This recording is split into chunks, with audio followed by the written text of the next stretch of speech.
مور له مقام ورکوي بچیا، پلار له ځای ورکوي پړه کې.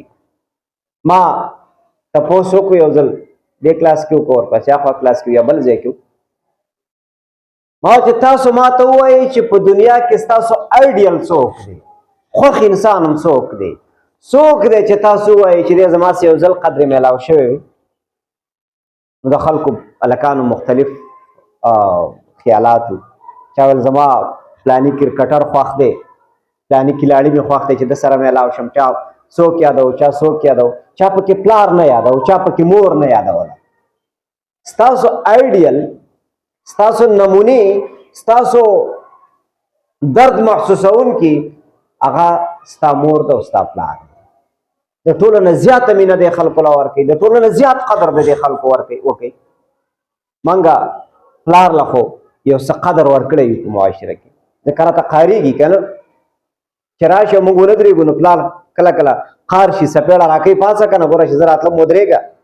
نو پلار چې راشي موږ ورته ودرېږو، پلار چې راشي نو موږ ورله زر اوبه راوړو، بوټان چپلۍ په خپو کړي هغه تې لرې کړو، چپلې ورله راوړو. ولې بیا ټق راکوي، قار کوي.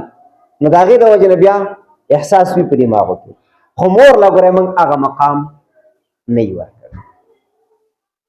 سکول نه چې لاړ شي څه روټین هم وي، الا مور ته وایي ماله کپړې راواله، د سکول کپړې بدلومه، هغې دله راوالي.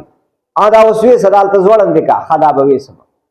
اوس اوبه راواچوه چې روټۍ وخورم، لاس ته اوبه راواچوه، بس هله روټۍ ګرمه کوه، ترکاري ګرمه کوه راوړه، اوس راته کېږدوه او خان صاحب ته ترکاري کېښودی شي.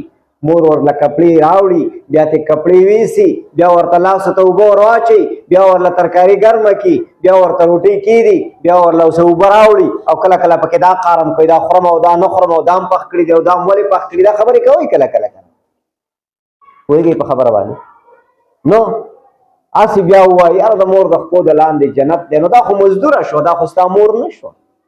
ټیک ده که نه؟ ته په خپله ځان له ترکاري نه شي ګرمولی په ګیس باندې یا په خشاک لرګو باندې.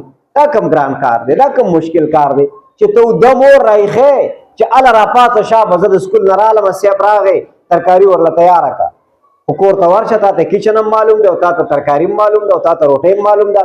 ترکاري راواله په ګیس یا اور باندې کېږده، ځان ته یې ګرمه کړه، روټۍ پسې راواله، لاس ورته وینځه، یونیفارم دې چینج کړه، د سکول کور کپړې دې واغونده او لاس وینځه، روټۍ وخوره، بیا یې بېرته واپس وینځه دا لوښي، بیا یې واپس کېږده.